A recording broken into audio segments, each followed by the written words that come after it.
Hey, I did a change log for this, or a change overview video for this when I was on vacation, but there's been a number of things wrong with that video. I don't think you guys could hear me at all. I was on a laptop and almost froze his laptop after I recorded. It took it like 10 minutes to, I guess, flush the memory or whatever. So I'm going to go ahead and do it again. Luckily they've changed quite a few things, so I'm going to try to go over those as I explore them. I've only read the patch notes. I haven't played this game for a few days. They've been updating it like every day. Like, these guys, you can tell they have the passion, and there's a pretty high chance that the game will be finished. I know early access is a touchy subject for a lot of people, for good reason. I know there's been a lot of games where, you know, it's in early access for years and, you know, the developers just rage quit and disappear, or they don't listen to feedback and the game just mysteriously goes out of early access and then they just abandon it. I've had that happen to me before. I'm not going to mention which games they are. You can probably look back through my backlog of videos and see which ones I just never covered again. Those probably give you a good estimate. You know, for every game like 20XX and this, where, you know, they get good feedback and they update on a timely manner, the game is, you know, progressing at a pretty good rate. There's lots of shitty games too that just don't really, you know, take good advantage of the program. I can tell these guys, I think there's only, you can see here, it's only 3 people working on this, one of which is just a musician. There's only 3 people working on it, and they seem to be really passionate. I know that they've gotten really good support from the Chinese community on Steam. Like, if you look, if you go on the Steam page for this and you click on the English language reviews, I think there's like less than a dozen reviews, and every single other one is Chinese. You go on the forum and they have one English thread, which it only has like maybe like 2 dozen posts in it, and then the rest is all in Chinese. So I think this is a game that's just going to be something that's you know, really only going to be popular in their own country, which is fine. I mean, there's plenty of indie games from America and Europe and South America and, you know, all over the place that are only really popular in that specific region. There's only a select few that get, you know, a worldwide international appeal. But if you do buy the game, you should definitely give them a review. I think you can pretty much find my review. I wrote them a couple paragraphs back when the game first released a couple weeks ago. You should definitely give them a review, give them feedback. They did hire a volunteer translator and community manager, which is it's helped. The translations in the game are a little better. I think in the June update they improved them quite a bit. There's still quite a bit of English, but at least now we have an English person to relay all our problems to and stuff like that, which is nice. So the game loads a lot faster, which is pretty cool. I know a lot of you probably don't have this game, but it takes quite a long time to load. If you had 20XX back in like the first year or so, you remember how long that game took to load. That's pretty much what this game was like. It takes like over a minute to load. I think now it only took like maybe 20 or 30 seconds, which is still kind of long, but definitely a pretty good improvement. So they've added a couple new things here in the skill tree. All this stuff here, I think, besides the bargaining one, is new. They had talent to increase how many items were sold in the shop, but they removed that. They just made the shop kind of a default now. Default 8 items. I don't remember which ones of these are new. This one is new, actually. So I think they added one for each tree. But it's still kind of a grind to get them all.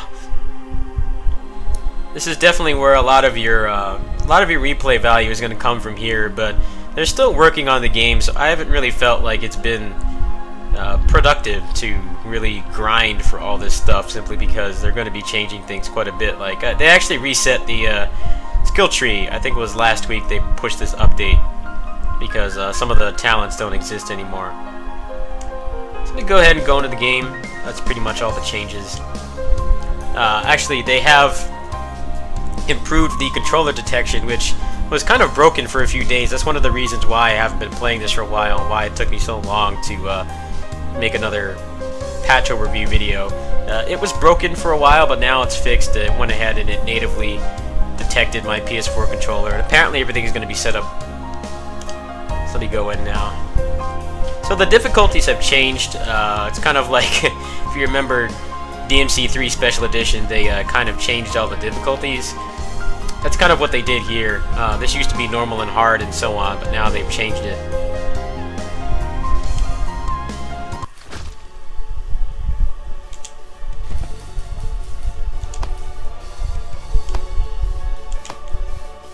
So the first thing they've changed is basically all of the rooms are only one wave of enemies, and you get these badges now. And the badges basically allow you to use the challenges as they were before, but you have more of a decision or more of a choice of how you want to use them. So what this means is the game, it flows a lot better. The pacing is a lot better. They have increased how many rooms there are at each floor past the first one, but since the enemy waves are only one now, there's only one wave of enemies, you can actually go through it a lot faster. But at the same time, you can actually go through it, you know, you can full clear a lot faster as well, which I think is pretty cool.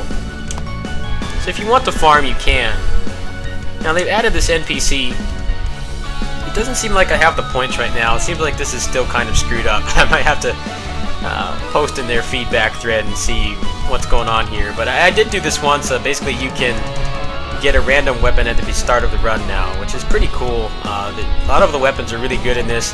They have buffed a lot of them significantly. They added an extra level, an extra upgrade level to each item in the game, and some of them have some pretty broken stuff. Like there's a broadsword, which I don't know if I'll get in the time of this video or not, but like when you upgrade that thing and you do the Helmbreaker, it procs lightning 100% of the time. You pretty much just juggle stuff non-stop. It's a lot of fun.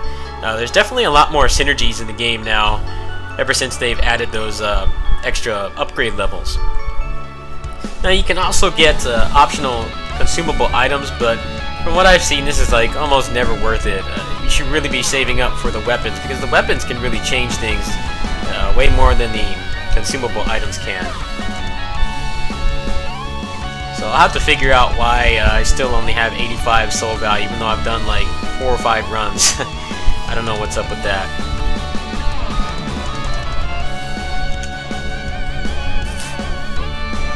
So as you can see, the shop has 8 items now. It didn't used to have that before. It used to have to unlock a passive on the skill tree to get this many items, but now it's just like that by default.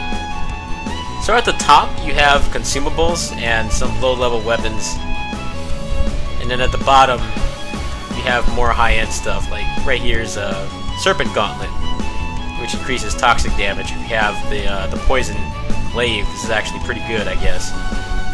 But at this point in the game, it's going to be hard to get. So what you can do is you can buy these time limit badges or the challenge badges, and you can use those to get more money. I believe you get at least 100 more gold each time you do it. So if it's worth it, you know, it can kind of vary.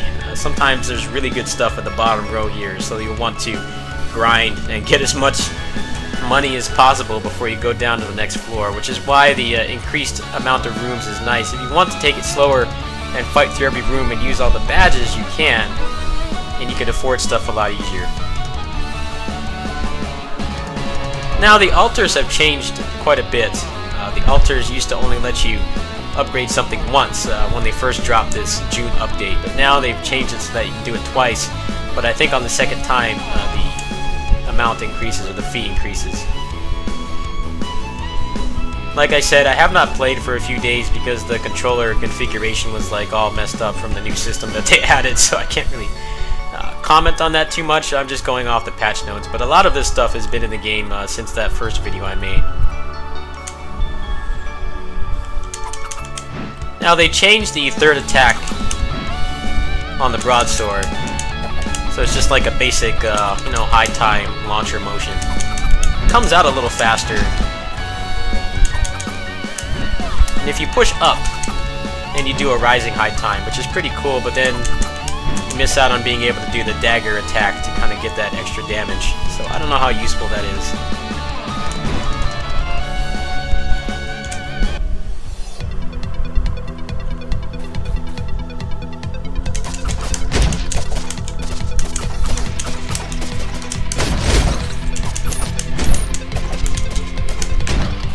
Also, the aerial Helmbreaker, you can cancel out of it a lot faster than you could before. You used to be locked into that animation for a while, but now you can do it pretty much right away. So I'm going to go ahead and use the challenge badge here, so you guys can see how it works. It's pretty much the same as before.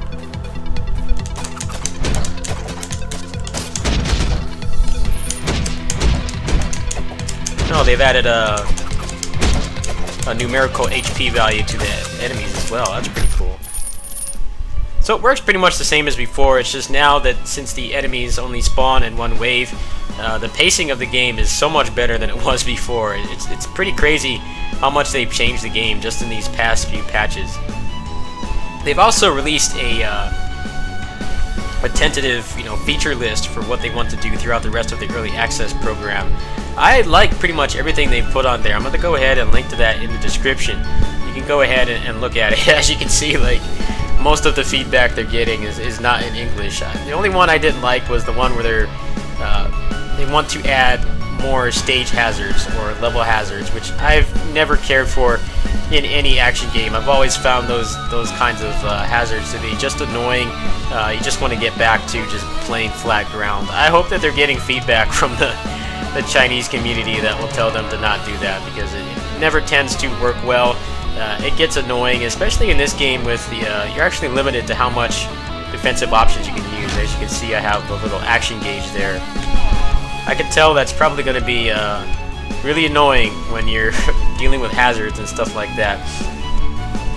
My suggestion that I gave them was to only have that in maybe some of the higher end challenge rooms. And the challenge rooms are something they could have, which they already do. They already have some rare super challenge rooms where they have spikes and stuff. I think that would be a good place to have it, since that would kind of increase the risk reward. But if you're going to put that in just the base rooms, I think the game is going to really slow down and feel frustrating. But the other stuff they have is they have on the pipeline actually sounds pretty cool. Stuff like talking about being able to unlock new weapons and moves, new avatar skins, all kinds of cool stuff. So I'm going to go ahead and play through this floor.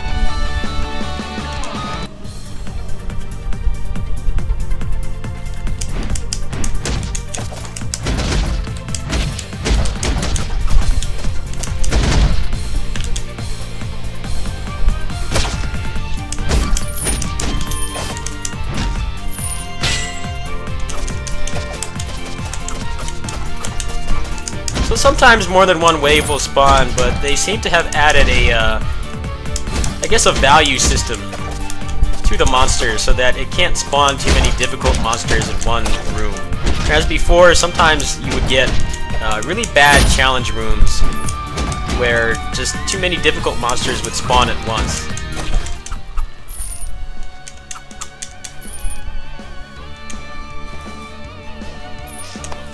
But as you can see there, I got the Ghost Assassin. Like before, there would be like sometimes you'd fight like 3 or 4 of them at once, and the game would give you a mandatory challenge that was pretty much impossible to clear unless you were like really leveled up on your skill tree, or you had just really good luck in general with your items.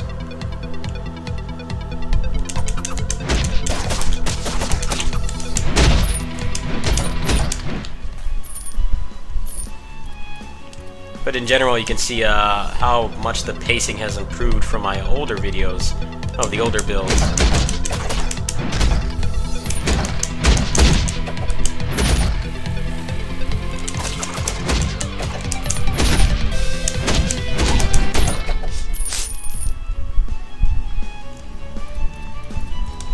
It's crazy how far this game has come in just a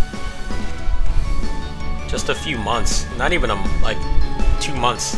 It's only been like, I don't know how many weeks, like 8 or 9 weeks this game's been out, and they've gotten really good feedback. Obviously I can't really read the Chinese feedback that they're getting, but the feedback thread in English is like a fraction of the size, so I can only assume that they're getting pretty good constructive feedback from people. I could fight this guy for his fire sword, but I'm gonna go ahead and let him live. Now, unfortunately, the mercenary system's still pretty useless. The only thing you really get out of it is if you fight them, you get whatever weapon they're carrying. So sometimes, if you come in here and they're packing something like the Alistor or the, I forget the name of it, but the dagger that triggers random debuffs on the enemies. or buffs on you, those are actually worth fighting, but otherwise it's almost never worth the money to recruit them because they don't last very long. You pretty much just run head first into the enemies.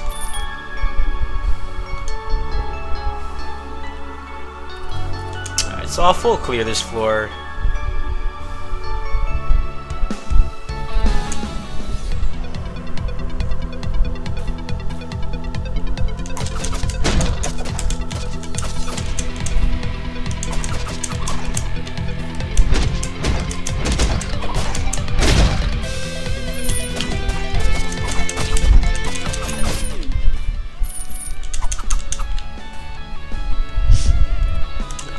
Boss.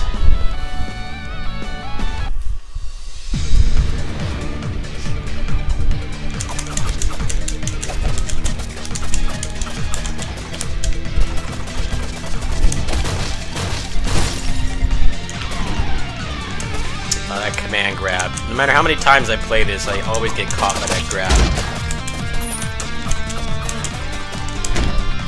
So as you can see there, I canceled out of the Helm Breaker a lot faster than you could before.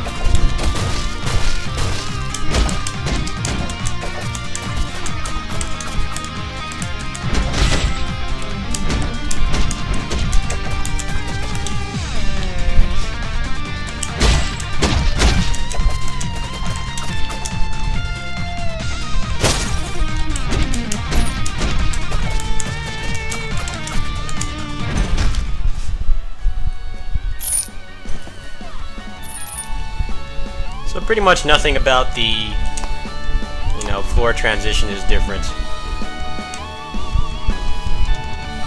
So you can see the English translation is still not the best, but it's definitely improved. I think the problem is right now is the guy that's helping with the translations is a volunteer, and he also is not local. He's not anywhere near the developers. I believe he lives in California or LA or something, so I guess he's probably doing the translations remotely, but it has improved. It's definitely a lot easier to tell what the items actually do. The translation was so off before, a lot of times I had to just figure out what the items did through trial and error. It's not as much of a problem now. You can see the description for this is actually not bad. It's still English, but it's not to the point where you have to go on a forum and ask someone what it does, and they have to tell you kind of an estimate of what it does because the game does not really tell you, coherent manner. There's still lots of typos as well. I'm pretty sure they will improve that as time goes on. No, I'm not going to do a full run because that would be like a 20-minute overview video and a lot of it would be me just playing the game. But as you can see here, they've increased how long the levels are, how many rooms there are. There's definitely quite a bit more, and it increases as you get down to the 3rd and 4th floor. Now you think that that would kind of slow the game down, but it actually doesn't. Since the challenges are not mandatory anymore, you can actually get through it just as fast as you could before.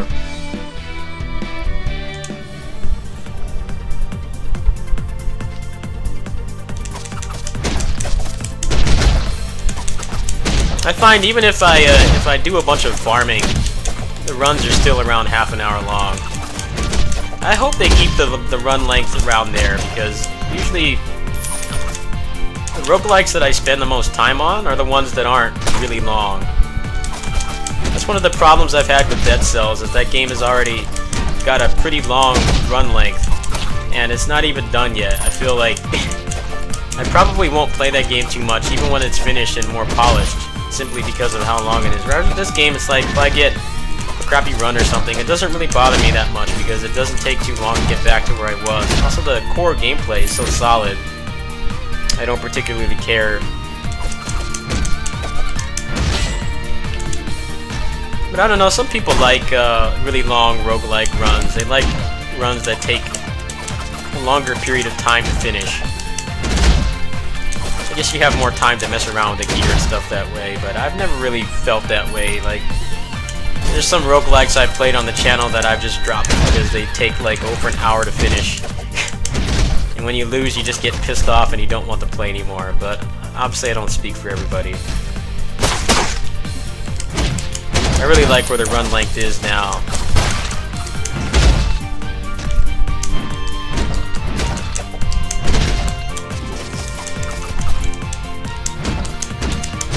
So, you know, that room is kind of annoying, but it was only one wave. Like, before that would probably be like 2 waves, or even 3.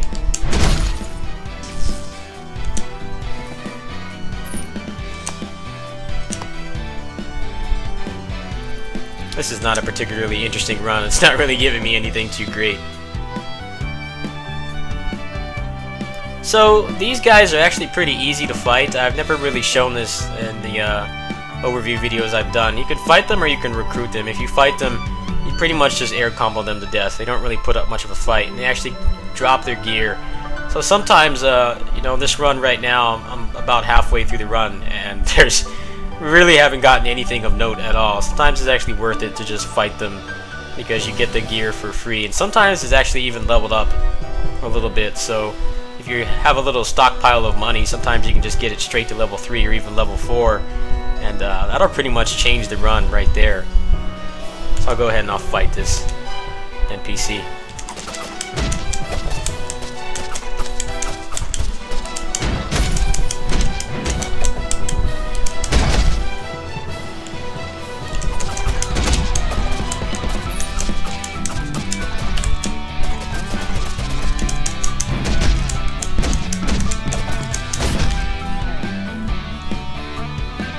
So all she dropped is the glaive, and it's a pretty crappy one. I've considered this to be one of the items I don't really take that often.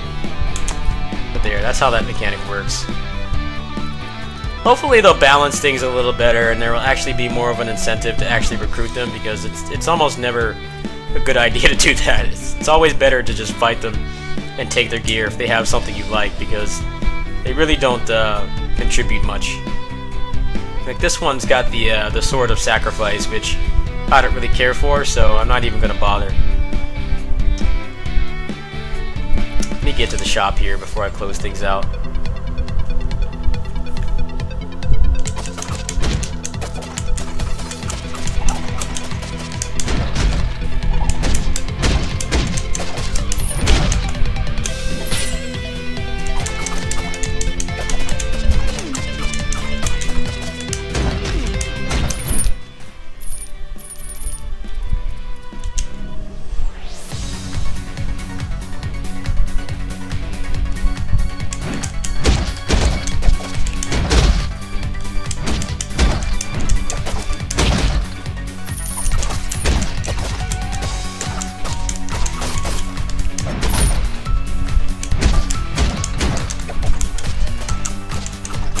Also, when you do a helm breaker, if you push the broadsword button twice, then you'll get another relaunch, which I think is really nice. You can use it on bosses for a loop. But yeah, this is a good idea of the good example of the new pacing. I'm probably the only person covering the patches for this. I'll try to get these out as fast as I can. Unfortunately, I was not in the best position to do it right when the patch came out, but they've added quite a few things since then, so it actually works out. Anyway, this is new. Apparently, I guess the altar rooms can have both of them now.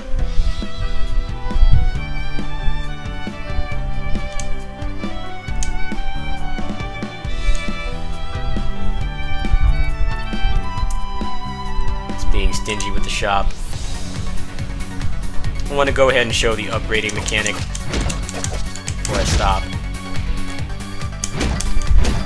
You used to be able to upgrade it unlimited from one altar, but you can't do that anymore.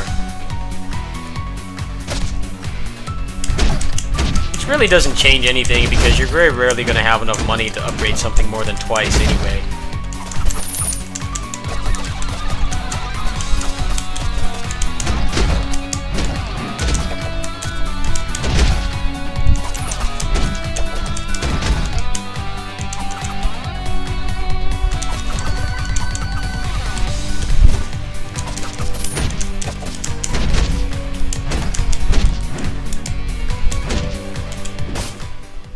So you notice there was only one of the ghost guys. Basically, they've changed the way that the enemy values work. I don't know what the point value is, but from the several runs I've done with this new patch, like basically you can't get impossible rooms anymore. Alright, so let me show the upgrading stuff. I actually haven't messed around with this stuff yet. So as soon as the second floor, you actually start getting some pretty nice gear here. Like, this is actually a pretty good weapon for survivability because you get the shield, which protects you from damage. Still a pretty shitty selection, though. Not the best.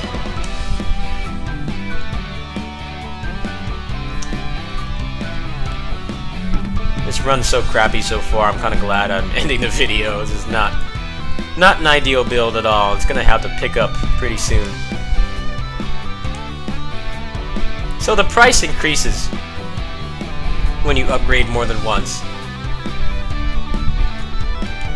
But I guess it's worth it if you have the money. Like, I could easily pop the challenge medal and probably get this to level 3, but this weapon is really not that great to begin with, so it's probably better to just save the funds for something else.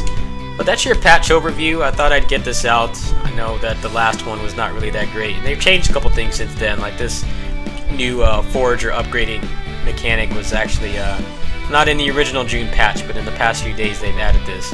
I'm not sure what the super challenge room is. I'll have to look at the patch notes, but they're not in the best English, and I don't think anybody else I know really plays this, so I'll have to get back to you guys on that later. But yeah, that's pretty much the gist of what they've changed. The game loads faster. There are new skills. They've tweaked the way some of the moves work. They've added an extra upgrade level to each item, which is definitely a game changer. I got, I think, the Dancer's Band or whatever it's called at level 4. That gives you a whole extra jump, so your air combos get even longer. It's actually pretty awesome. I wish I could have been able to record that run where I got a level 4 of that item. Like, it was pretty crazy. Like, as soon as I launched something, they were pretty much done. Like, the amount of damage I was stacking was crazy. I think I had the Alistair that run too, so I was doing Helm Breakers with crazy lightning procs. This game is a lot of fun. I like the way that the synergy system works and how, you know, since the game has real-time action combat, sometimes just how well you're playing can really synergize with the items too. I think the game's a lot of fun. For $8, you're getting a pretty good product. I hope that they will, you know, maybe get some more English feedback. It feels like it's only me and like 3 other people are the only ones talking about the game in English. I hope that it'll get a better, you know, exposure outside of China. But I don't think any of the other big YouTubers have really covered this, and if they do, they probably don't stick with it. So I'm gonna do my best to inform people on this game as soon as possible, you know, whenever they update things. Anyway, catch you guys later. Peace.